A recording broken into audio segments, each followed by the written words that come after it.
Et gloire à toi, Seigneur. Louange et honneur à toi, Seigneur, notre Dieu. Alléluia, alléluia. Tu es fidèle, Seigneur. Louange à toi. Oh, toi qui es assis sur le trône de gloire et qui en ce soir vient, Seigneur, à notre rencontre. Nous voici devant toi. Nous voici dans ta présence. Nous voici, toi, qui es vainqueur et qui nous donne, Seigneur, de déposer à tes pieds nos fardeaux en ce jour. Reçois la louange et la gloire. Reçois l'honneur et la majesté. Oui, merci, Seigneur. Alléluia, nous te louons et nous t'adorons. Oh, Seigneur, répands ta grâce sur nous. Alléluia. Majesté, honneur à toi, Seigneur. Majesté,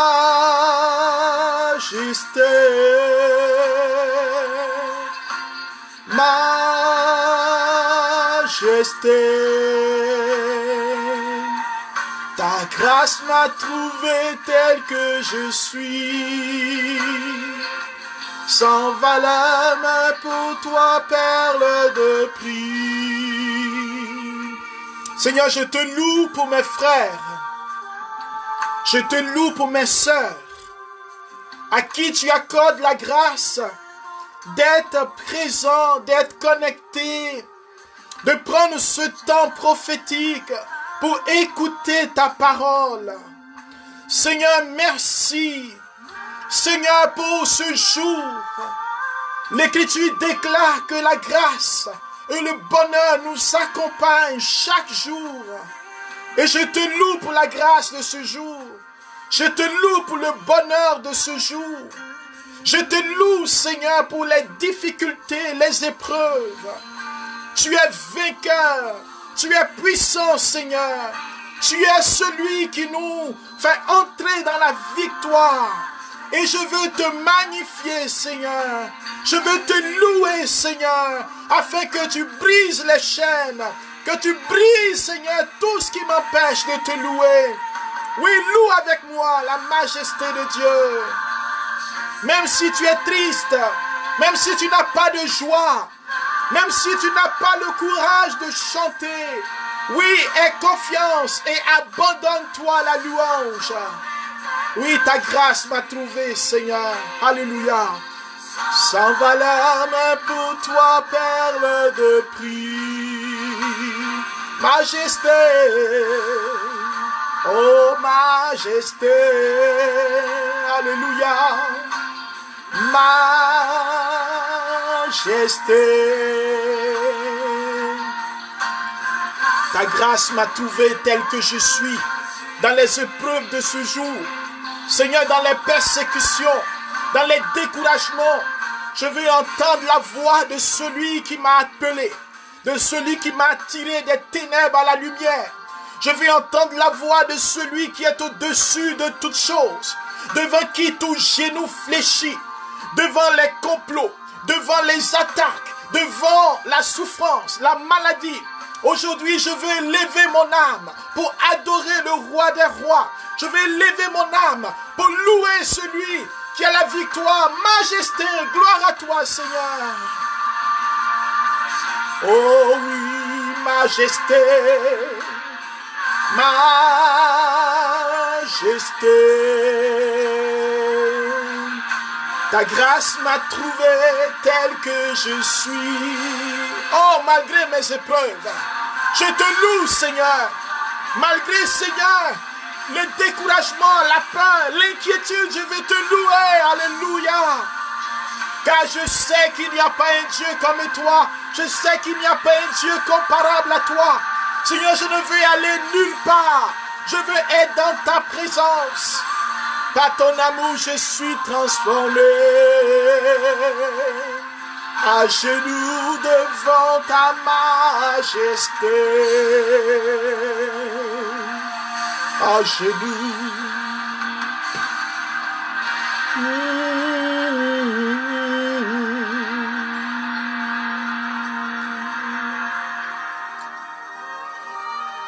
Alléluia. Oh merci mon Dieu.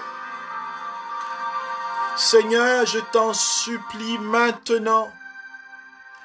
Répands sur nous ta puissance, afin que cette parole produise du fruit en nous, afin que cette parole vienne nous rejoindre, afin que, Seigneur, cette parole vienne guérir nos vies. Tu es le Dieu de l'espérance. Tu es le Dieu de la victoire. Tu es le Dieu de la force. Et l'Écriture déclare dans le psaume 91, 90, dépendamment de la traduction, Seigneur, 1000 tombent à mes côtés et 10 000 tombent à ma droite, je ne serai point atteint. Et je veux, Seigneur, avec mes frères et sœurs, marcher dans cette confiance devant ta parole, qui est victorieuse, qui est lumière et qui nous éclaire. Je veux me laisser saisir par l'autorité et la puissance de ta parole, afin que les doutes, afin que les paroles que j'ai entendues aujourd'hui, les paroles de désespoir, de découragement, Seigneur, que toute forme de parole, Seigneur, qui m'a détourné du chemin de la foi et de l'espérance, soit chassée maintenant au nom de Jésus. Que toute parole qui empoisonnait mon esprit et mon cœur, toute parole qui me plonge dans la tristesse, Seigneur, soit chassée au nom de Jésus. Que toute parole de critique, des paroles d'accusation, des paroles de révolte, tout ce qui s'est levé en moi, tout ce que mes oreilles ont entendu, qui ne viennent pas de toi. Seigneur, au nom de Jésus, je veux chasser toutes ces paroles. Je ne veux point, Seigneur, m'associer aux paroles qui ne confessent pas ton nom. Donne-moi maintenant la parole qui vient de toi, qui sort de ta bouche. La parole qui éclaire, la parole qui libère, la parole qui rassure, la parole qui change la vision, la parole qui me permet d'avoir la révélation qui vient de toi. Car sans cette parole, je marche, Seigneur, comme un aveugle dans ce monde. Je marche comme un aveugle dans ce monde. Je vais ça et là en cherchant le chemin, en criant à l'aide. Alors que toi, Dieu, tu es celui qui guérit les yeux des aveugles. Tu es celui qui libère l'aveugle. C'est toi qui deviens le chemin de ma vie. C'est toi qui es le véritable chemin. Seigneur, merci pour la puissance de ta parole. Qu'elle vienne maintenant redonner foi. Qu'elle vienne maintenant redonner espérance. Qu'elle entraîne une succession de guérisons dans nos corps et dans nos âmes. Oui, j'ai besoin de ta parole. Seigneur, la pureté de la parole. Non pas une parole falsifiée. Une parole, Seigneur, pour faire plaisir. Une parole pour caresser les oreilles. Mais la parole qui vient de toi, car l'Écriture déclare, en Hébreux chapitre 4, verset 12, la Bible dit que la parole de Dieu est puissante, qu'elle est vivante et qu'elle est capable de séparer la moelle et les os. Cette parole est une épée à double tranchant. Seigneur, donne-moi cette parole. Donne-moi d'entrer dans cette parole. Merci, Seigneur, pour mes frères. Merci pour les amoureux de la parole. Merci, Seigneur, pour les auditeurs du jardin de la parole. Seigneur, fais de chacune, une parole de feu pour ce monde. Une parole de feu qui nous permet, Seigneur, d'être embrasés de ton amour. Oui, merci pour ta parole, dans le nom de Jésus. Frères et sœurs, je me réjouis dans le Seigneur. Car il y a quelques minutes où l'ennemi voulait nous empêcher d'être avec vous. Mais je veux louer le Seigneur pour sa victoire. Je veux louer le Seigneur pour sa puissance. Je veux louer le Seigneur pour sa gloire, qui est avec nous et qui remporte les victoires. Dans la liturgie, nous venons de célébrer quelque chose. Une fête qui me parle particulièrement. Une fête qui est à la fois un mystère. Nous avons célébré le 14 du mois de septembre, la fête de la croix glorieuse. Et le lendemain, nous avons célébré Notre-Dame des douleurs. Frères et sœurs, aujourd'hui, nous voulons réfléchir un tant soit peu dans la sagesse de l'Église qui nous fait entrer dans la croix victorieuse et glorieuse et qui nous permet aussi de voir la douleur, la facette de cette croix glorieuse qui porte en elle-même la douleur, mais qui est une douleur qui est sanctifiée, glorifiée. Quel mystère pour notre vie. Prenez avec moi l'évangile selon Saint Jean, le chapitre 19, le verset 25 au verset 27. L'Écriture déclare ceci, bien-aimés. Or, près de la croix de Jésus se tenaient sa mère et la sœur de sa mère, Marie, femme de Clopas, et Marie de Magdala. Jésus donc, voyant sa mère et se tenant près d'elle, le disciple qu'il aimait dit à sa mère, « Femme, voici ton fils. » Puis il dit au disciple, « Voici ta mère. » Dès cette heure-là, le disciple l'accueillit chez lui. Frères et sœurs, cette parole de Dieu nous introduit dans ce temps de partage. Car avant que nous soyons à la croix, cette croix où l'Écriture nous dit que le Christ nous a rachetés au pouvoir de sa croix. Il nous a libérés du pouvoir du péché. Il nous a libérés des puissances du mal. Il nous a libérés des puissances des ténèbres sur le bois de sa croix. Frères et sœurs, avant ce grand mystère, dans l'évangile selon Saint Luc, il y a un vieillard qui nous parle d'une réalité qui s'appelle Siméon. Luc, le chapitre 2. Ce vieillard dit à Marie, sa mère, Luc 2, 34 à 35. Ce vieillard dit, vois ton fils qui est là. Siméon reconnaît que ce fils qui est là, donc Jésus, le Fils de Dieu, vrai homme, nous l'avons déjà enseigné dans des enseignements passés. Ce Fils de Dieu qui est Dieu, qui a même adoration que le Père et que le Saint-Esprit. Ce Fils de Dieu qui a accepté de se faire chair. Celui qui est venu dans le monde, qui est sorti du Père et qui a pris chair de la Vierge Marie. Ce Fils de Dieu qui est Jésus de Nazareth, le Seigneur des Seigneurs, le Dieu tout-puissant, celui qui a pouvoir sur toutes choses dont Isaïe nous dit en Isaïe chapitre 7, verset 14, que Dieu lui-même donnera un signe. Voici que la jeune femme est enceinte et va enfanter un fils. Et ce fils, c'est l'Emmanuel, Dieu avec nous. Et Isaïe dit au chapitre 9, verset 5, que celui-là, il porte sur ses épaules la gloire de Dieu.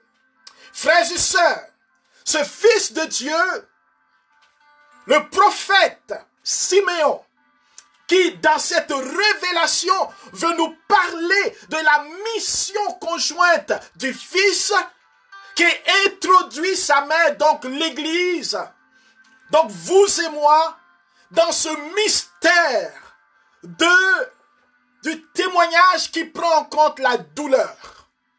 Frères et sœurs, on entend souvent dire que quand on est chrétien, la bénédiction nous accompagne à tous égards. Et c'est vrai. La Bible dit que la grâce et le bonheur, Psaume 23, nous accompagnent tous les jours. Mais la grâce, qu'est-ce que c'est? Le bonheur, qu'est-ce que c'est? Est-ce que c'est l'argent? Est-ce que c'est la réussite selon les hommes? Une grosse voiture, une grosse maison? Oui, cela peut comporter la réussite matérielle. Mais quand la Bible nous parle de la grâce et du bonheur. La Bible nous parle d'une personne, nous parle de la bénédiction céleste. Ne nous parle pas seulement des réalités matérielles car l'or et l'argent appartiennent à Dieu. Même celui qui ne connaît pas Dieu peut avoir aussi l'or et l'argent. Mais ce qu'il ne peut pas avoir s'il ne donne pas sa vie à Dieu, s'il ne naît pas d'eau et d'esprit, comme dit Jésus à Nicodème, Jean chapitre 3, s'il ne se convertit pas, il ne peut pas avoir le royaume des cieux. Il ne peut pas avoir la vie éternelle. Frères et sœurs, je suis en train de nous dire que la véritable bénédiction, même si nous sommes enfants de Dieu, c'est d'être en alliance, être dans l'intimité avec Dieu et de se laisser conduire par lui afin que la vérité de Dieu soit dans notre vie. Vois ton fils qui est là provoquera la chute et le relèvement. La mission de Jésus n'est pas une mission d'ovation. C'est une mission dangereuse qui va le conduire jusqu'à la croix. Une mission remplie de conflits, de contrariétés, d'opposition, de colère.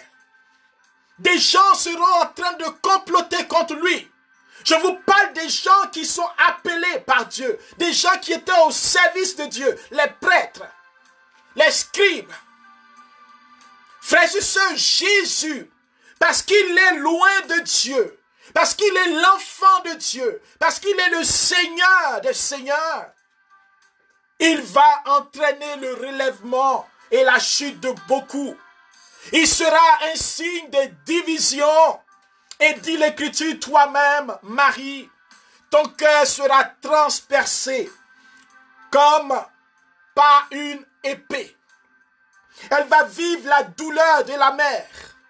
Parce que cet enfant, ce Seigneur, comme dit le prologue de Jean, le chapitre 1, la lumière vient dans le monde et les hommes ont préféré l'obscurité. Frères et sœurs, voici le drame de notre société. Les hommes, c'est-à-dire les humains, ont préféré l'obscurité dans leurs agissements. Nous avons préféré l'obscurité au niveau politique, au niveau économique, au niveau social, au niveau culturel. Nous avons préféré l'obscurité. Nous avons préféré poser des actes, être en alliance avec des entités, avec le mensonge, avec la corruption. Et l'origine de ce malheur, de cette douleur, frères et sœurs, ce n'est pas Dieu. C'est pour cela que la mission de Jésus lui-même va être teintée de souffrance, va être teintée de rejet, va être teintée de malversation. Frère, je vous parle de l'évangile de Jésus-Christ. Et je veux dire à chacun d'entre nous, à moi le premier, que je ne deviens pas chrétien pour éviter la souffrance. Je ne deviens pas chrétien en pensant que je vais être épargné de la souffrance. Je ne suis pas en train de faire l'apologie de la souffrance, mais je vais dire avec Job, le Seigneur a donné, le Seigneur a repris, que le nom du Seigneur soit béni. Et toi, un glaive, on nous parle de celle dont dit Gabriel, qui est bénie en toutes les femmes. Celle sur laquelle l'Esprit Saint est venu reposer. Celle qui est comblée de grâce, dont nous parle Élisabeth dans cette prophétie dans l'évangile de Luc, le chapitre 2. Frères et sœurs, elle est bénie en toutes les femmes. Pourtant, Dieu ne va pas enlever le glaive, lui empêcher que le glaive la transperce dans le cœur. C'est-à-dire la souffrance de son fils va transpercer la mère. Le cœur de Marie est uni au cœur de Jésus. Et ce cœur de Jésus est transpercé aussi par la flèche, par la douleur, par les révoltes, par les colères, par la méchanceté des hommes. Et cette flèche continue à transpercer le cœur de Dieu quand les hommes se lèvent contre les hommes, quand les malversations s'opèrent, quand l'homme devient le loup pour l'homme, comme disait ce sociologue. Frères et sœurs, je suis en train de nous parler de mystère de la vie chrétienne. Je vois plusieurs personnes. Moi le premier. La souffrance, nous ne la voulons pas. Mais qui peut dire qu'il n'a jamais connu et qui ne connaîtra jamais la souffrance? Qui peut dire dans sa vie qu'il n'a jamais été trahi, qu'il n'a jamais connu l'échec? Qui peut prétendre qu'il ne connaîtra jamais la maladie et qu'il ne connaîtra jamais le deuil? Qui peut penser qu'aucun malheur ne pourra le toucher, même si l'Écriture dit que le Seigneur campe autour de nous afin qu'aucun malheur ne nous touche? Mais il y a des situations que nous vivons. Jésus a été persécuté. Sa mère a été éprouvée. Quand elle a vu comment le peuple d'Israël rejetait son fils, comment il a été enchaîné injustement, il a été arrêté comme un voleur, comme un brigand, il a été flagellé jusqu'au sang, quelqu'un qui ne faisait que du bien, il guérissait les malades, il chassait les démons. Qu'a-t-il fait de mal? Le cœur humain va contre l'amour, va contre la bénédiction de Dieu. Et aujourd'hui, dans nos enseignements, dans cette théologie du bien-être, cette théologie, ces prédications que nous faisons, nous oublions aussi de parler de ce mystère conjoint du salut, la croix et la gloire, la mort et la résurrection. Nous passons continuellement de la mort à la vie.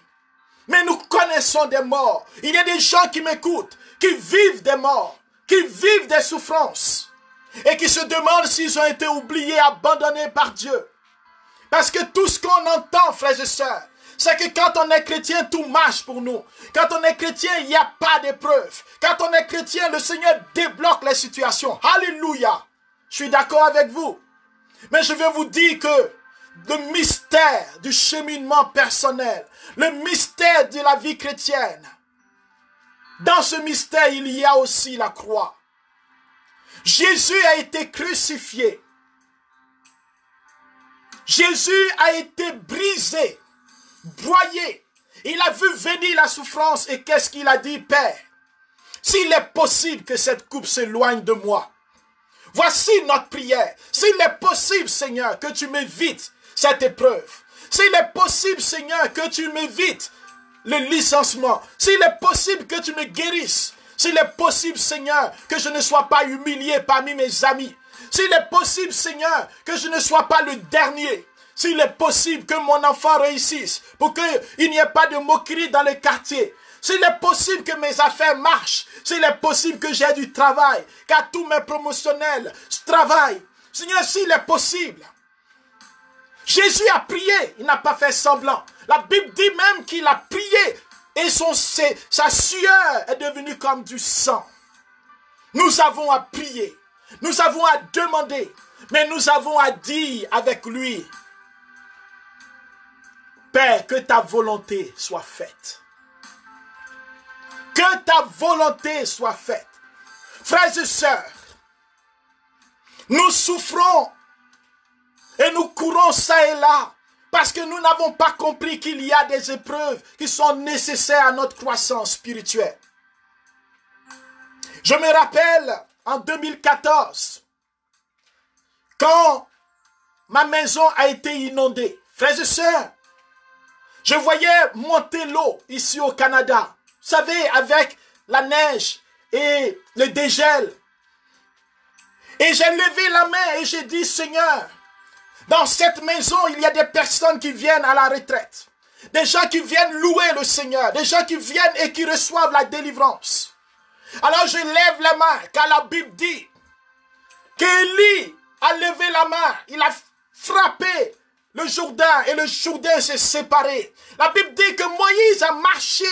Il a marché à pied sec avec le peuple.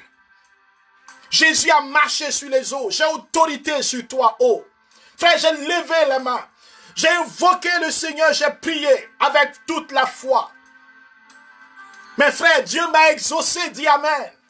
Parce que chez moi, j'ai été inondé. Copieusement inondé. Et alors je disais, Mais qu'est-ce que c'est cela? En mon fort intérieur, avec ma femme, nous prions. Et je disais, mais Seigneur, tu nous as oubliés. Mais bien aimé, le Seigneur avait son projet. Après cela, Dieu a permis que nous puissions avoir une maison. Nous puissions acheter une maison. Il nous a donné les moyens, il a fait le miracle. Je veux nous dire, frères et sœurs, que les épreuves, il y a des épreuves voulues par Dieu, que Dieu permet, c'est-à-dire qu'il laisse venir, pour que nous puissions grandir. Il y a des souffrances qui ne viennent pas ou qui ne sont pas dans le projet de Dieu, parce que cela vient du démon. Donc il y a deux sources. Les souffrances causées par le mal, et nous en avons parlé la dernière fois avec les maléfices. Ces souffrances causées par les agents des ténèbres. Et les souffrances que Dieu permet et qui sont nécessaires. Des passages pour la croissance, pour la bénédiction. Prenons l'exemple de Joseph dans l'Ancien Testament. Frères et sœurs, Joseph a été éprouvé. Il a été vendu par ses frères. Il a connu la prison, il a connu l'esclavage. Joseph ne voyait pas d'espoir. Il était au service de Potiphar, le bon Joseph. Les affaires prospéraient, Dieu le bénissait. Mais là encore, l'épreuve, la persécution, les ruses de la femme de Potiphar va faire en sorte que Joseph va être jeté en prison, accusé injustement. Il aurait pu se révolter. Mais dans le projet de Dieu, il n'était pas appelé à être seulement au service de Potiphar, mais à manifester la gloire de Dieu devant tout l'Égypte, à être premier ministre de Pharaon. Frères et sœurs, là où tu es, je veux te dire que tu peux passer par des épreuves, comme Marie, comme Jésus. Mais la gloire de Dieu se manifeste pour ses enfants. Et même si l'ennemi t'oppresse et envoie des douleurs, des persécutions, tu as la victoire de le repousser. Et en étant uni à Jésus de Nazareth, alléluia, l'épreuve va devenir le lieu de ta glorification. Le lieu où ceux-mêmes qui t'ont critiqué, qui t'ont abandonné, qui se sont moqués de toi, vont venir t'encenser, vont venir reconnaître que Dieu est avec toi. Regardez Bartimée, frères et sœurs. Regardez celui-là, Bartimée. Un homme rejeté, méprisé. Il était aveugle. Et chez les Juifs, un aveugle, c'est quelqu'un qui n'a pas de prix. Quelqu'un qui est pécheur. Quelqu'un qui est un va-nu-pied. Et voici Bartimée au bord du chemin. Alors que Dieu aime Bartimée. Dieu t'aime dans ton épreuve. Même si les autres te négligent, te méprisent. Même si on dit faussement, on dit tu n'as pas de diplôme. On dit tu es pauvre. Ça c'est le regard humain. Mais Dieu regarde Bartimée. Il dit celui-là aujourd'hui, c'est le jour de sa résurrection. Jésus passe par là. Bartimée dans sa souffrance. Il n'espérait même pas avoir cette opportunité. Et il entend la foule, il entend des passants, il demande mais qui passe, qu'est-ce qui se passe? On lui dit c'est Jésus de Nazareth, alléluia. Il entend Jésus de Nazareth et il a la révélation. Il dit c'est aujourd'hui. Oh, ça fait longtemps, des années que je suis aveugle, mais c'est aujourd'hui. C'est le jour de mon jour. Ma souffrance prend fin.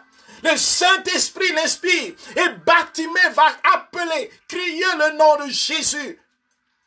Invitez Jésus, celui qui a traversé la mort, celui qui est capable de traverser la souffrance, de venir s'unir à toute personne qui souffre, celui qui n'abandonne personne dans les tombeaux, dans la tombe, celui qui n'abandonne aucun de ses enfants. Qui, quand on l'invoque et il répond, quel que soit le lieu où on est, quelle que soit la souffrance dans laquelle on est, Jésus descend. Et Bartimée l'appelle. Et Jésus continue son chemin. Est-ce que cet appel est mu par la foi? Est-ce qu'il reconnaît qui il est? Alors il va persévérer. Il comprend que dans la souffrance, il faut persévérer. Persévérer pas dans le mauvais sens. pas d'aller là où il ne faut pas. Il ne faut pas se décourager. Il faut avancer vers Dieu. Il faut persévérer dans la prière. Même si on ne voit pas, même si on pense que Dieu ne nous entend pas, il faut encore persévérer. Et les gens autour, peut-être tu m'entends, tes amis, des parents, des gens te proposent d'autres moyens d'aller voir des devins, des voyants, des personnes qui vont consulter, dire ce que l'avenir te réserve. Frères et sœurs, l'homme veut maîtriser sa vie, maîtriser son passé, maîtriser l'avenir et le présent. Il y a des émissions ici au Canada qui sont même déjà payées de voyants à des heures, où vous pouvez appeler gratuitement, c'est déjà payé à l'avance. Des voyants en direct. Frères et sœurs, parce que l'homme a peur. Il ne veut pas souffrir. Des gens demandent l'aide médicale à mourir parce qu'ils ne veulent pas souffrir. Qui veut souffrir? Personne. Mais c'est cela, Bartimée. Dans sa souffrance, il veut sortir de cette souffrance. Mais pas avec n'importe quel moyen.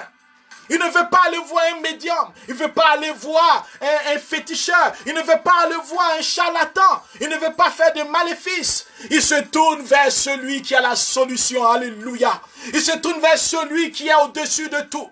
Il se tourne vers celui qui a la réponse. Et même si la prophétie tarde à s'accomplir, Habakkuk nous dit cela, elle s'accomplira certainement. Car la foi en Dieu me permet de posséder ce que je ne vois pas encore. De déplacer les montagnes même dans l'invisible. Car je sais que son nom est puissant. Bartimée l'appelle encore. Fils de David, aie pitié de moi. Je veux dire à chacun d'entre nous ce jour. Tu peux appeler maintenant Jésus. Tu peux l'inviter à venir. Lui qui a pris par ses souffrances à être obéissant. Lui qui est devenu pour nous tous la cause du salut par sa souffrance. Par son incarnation et sa souffrance, il est devenu la cause de notre salut. Bartimée est entré dans ce salut en appelant l'unique, comme dit Pierre, Actes chapitre 4, verset 12. Il n'y a aucun salut. Il n'y a aucun autre nom en dehors duquel nous puissions être sauvés, si ce n'est le glorieux, le puissant, le majestueux, la merveille de ce nom qui est le nom de Jésus.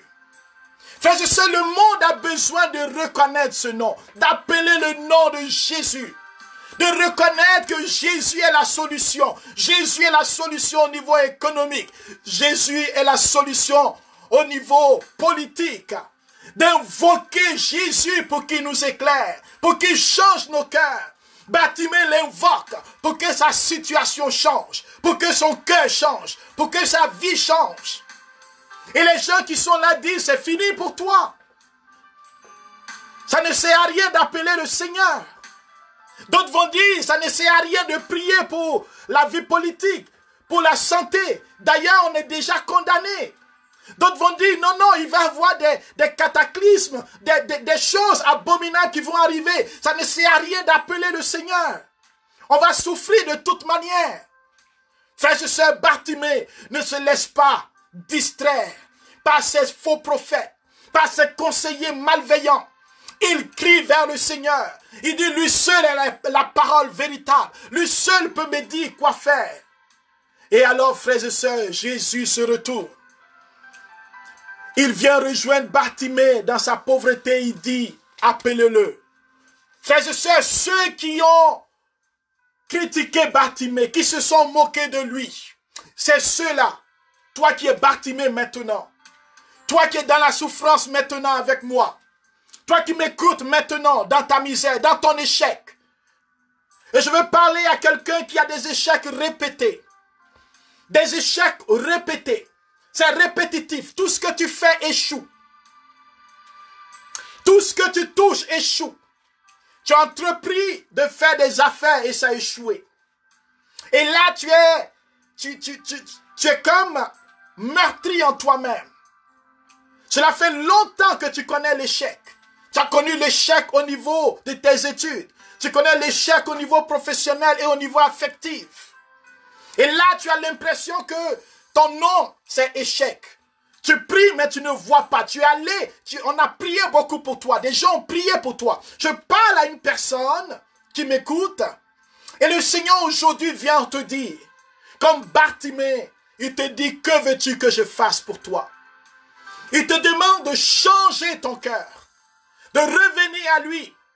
Et il dit, tu verras sa gloire. Je bénis le Seigneur parce que pendant que je te parle, j'ai ce témoignage de cette sœur, aujourd'hui même, qui m'a dit que le Seigneur lui a ouvert une porte.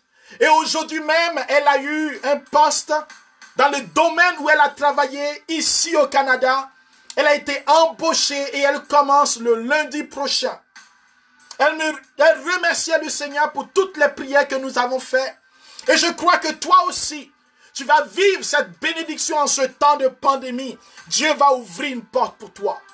Afin que tu comprennes que tout ce que les gens disent, tout ce que tu penses n'est pas la pensée de Dieu.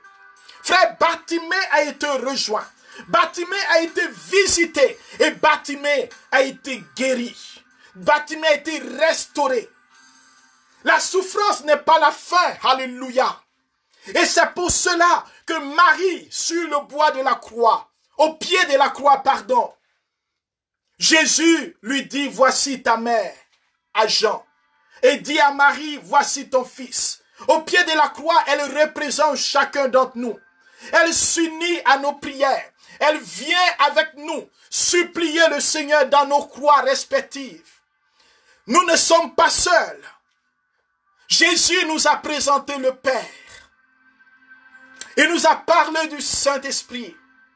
Et si nous avons besoin d'un visage maternel, Dieu est Père et Mère. Mais pour nous aider encore davantage humain, une personne humaine, une personne comme nous, Marie choisie parmi nous, femme comblée de grâce, femme vertueuse, femme capable de nous apporter de la douceur et de la tendresse, afin que nous comprenions que dans la dureté de notre vie, il y a de la place pour l'espérance, pour la tendresse. Marie, elle n'est pas une déesse. Jésus ne dit pas, voici je te donne une déesse. Il dit, je te donne une mère. Et Jean représente chacun d'entre nous, car nous avons besoin de l'aide de Marie. Jésus n'était pas en train de délirer, frères et sœurs, sur la croix. Car sur la croix, on voit bien que Marie, il y avait même la sœur de Marie qui était là. Il y avait des amis. Et vous savez qu'à ce moment, Joseph était déjà mort. Mais Marie avait un endroit pour dormir.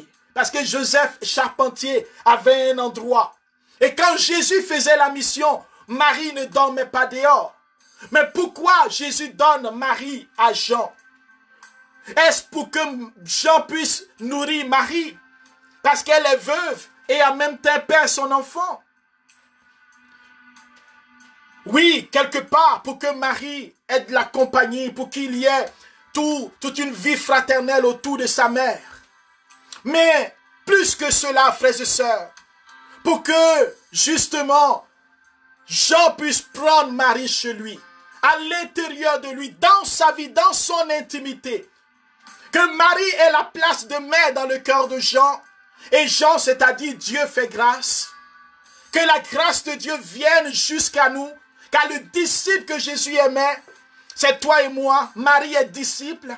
Mais le disciple que Jésus aimait, c'est toi et moi.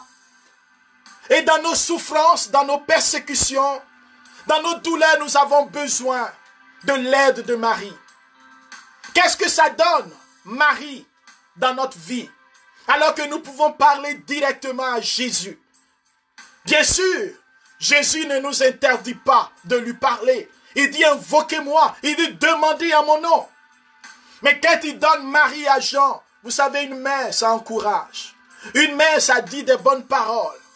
Et je crois pour les mamans et les papas qui m'écoutent, peu importe ce que vos fils et vos filles vont faire, si vous les aimez encore et que vous êtes des pères et des mères, selon le cœur de Dieu, vous trouvez le moyen de les encourager, de les aider à être meilleurs. Frères et sœurs, Marie vient nous aider à être meilleurs. Quand tout va mal, quand nous avons peur de revenir à Dieu, quand nous tombons dans le péché, elle intercède pour nous parce qu'elle nous aime comme une mère. Et Jésus lui donne une mission d'être mère de ses frères et de ses sœurs.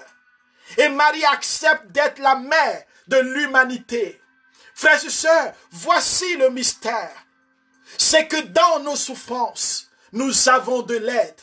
Nous avons de l'aide de Marie. Nous avons la bénédiction de Dieu qui passe par Marie comme mère. C'est pour cela qu'elle est la dame des douleurs.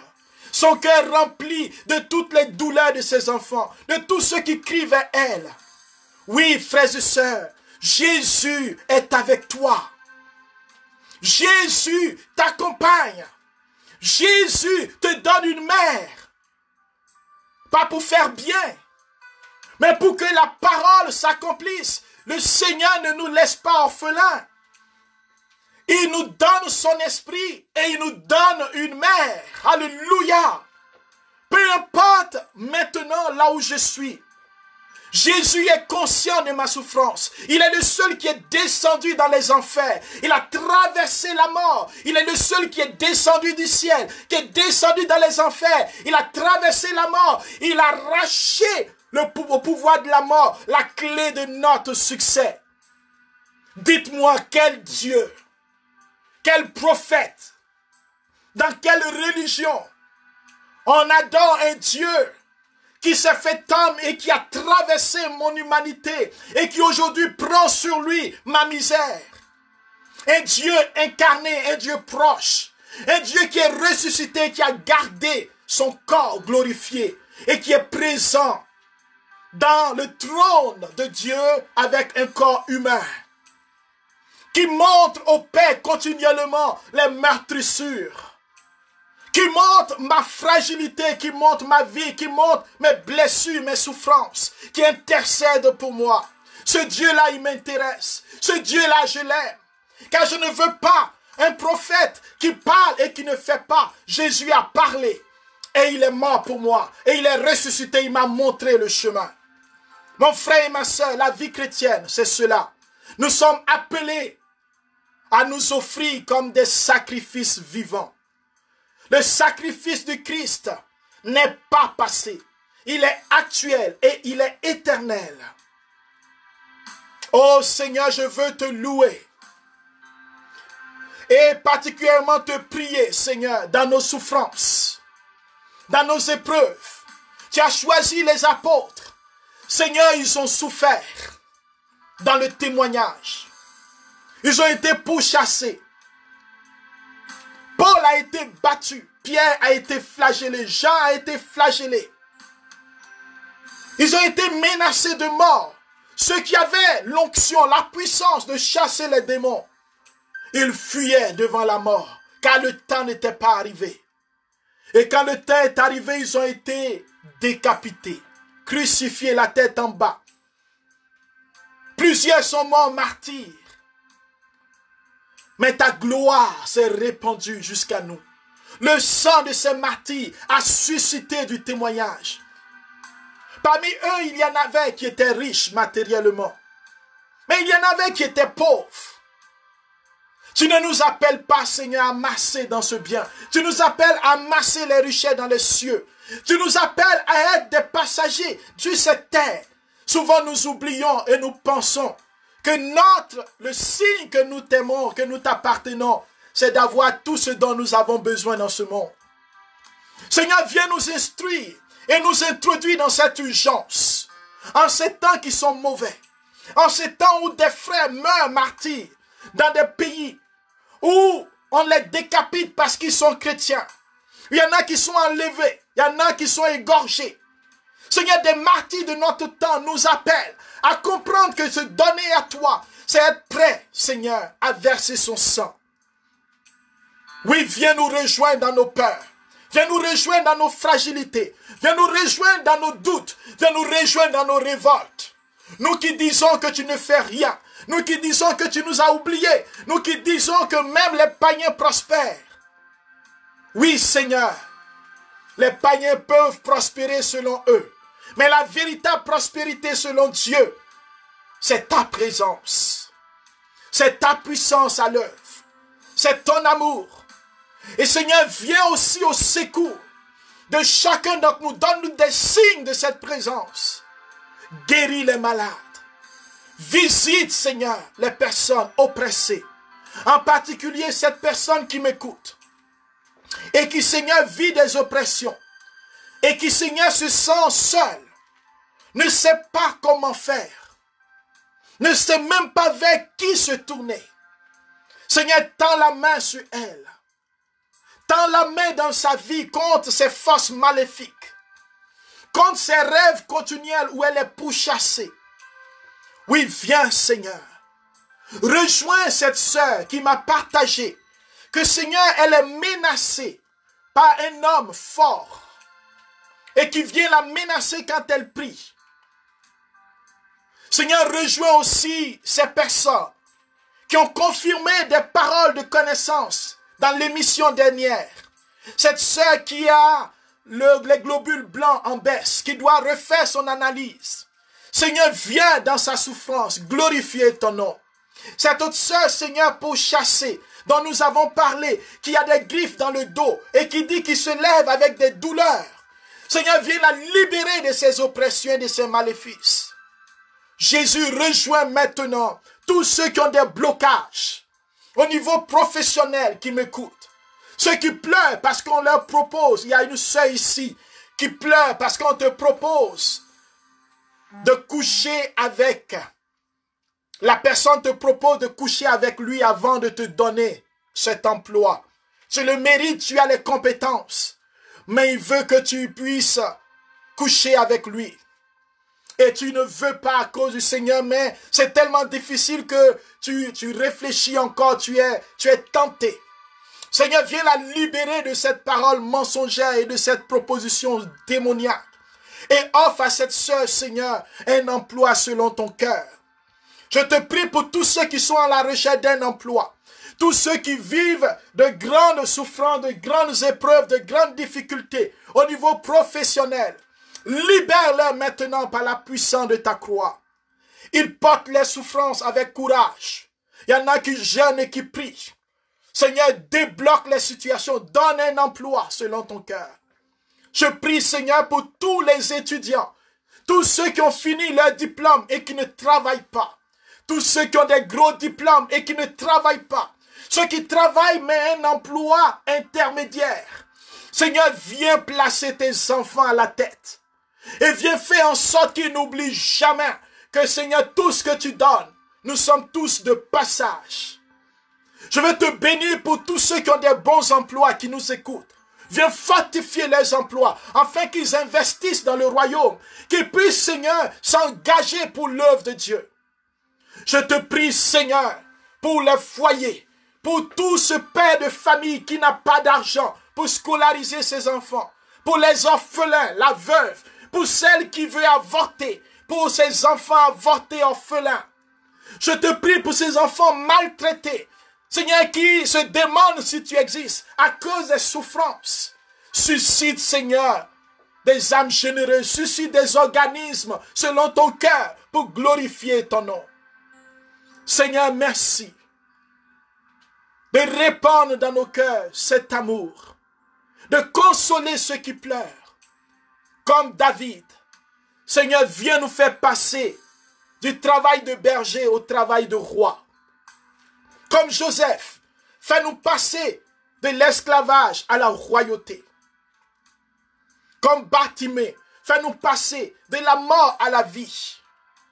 Comme Zachée, fais-nous passer, Seigneur, des ténèbres à la lumière. Viens rejoindre chacun d'entre nous. Viens glorifier ton nom. Merci de débloquer des situations. Merci d'accorder ta grâce, ta force dans les épreuves. Donne-nous ta grâce et donne-nous ta force. Et, comme dit Saint Augustin, demande-nous tout ce que tu veux par la suite. Donne-nous ta grâce et donne-nous ta force. Et demande-nous ce que tu veux. Seigneur, bénis maintenant ton Église de par le monde entier. Et merci pour ce temps de grâce. Amen. Alors, bien-aimés, en guise de conclusion, il y a des souffrances qui sont nécessaires pour notre croissance. Demeurons unis au Seigneur pour en tirer tous les fruits. Nous sommes appelés à l'invoquer, à discerner, à combattre la misère et la souffrance, mais aussi à faire confiance au Seigneur dans nos épreuves. Il est avec nous.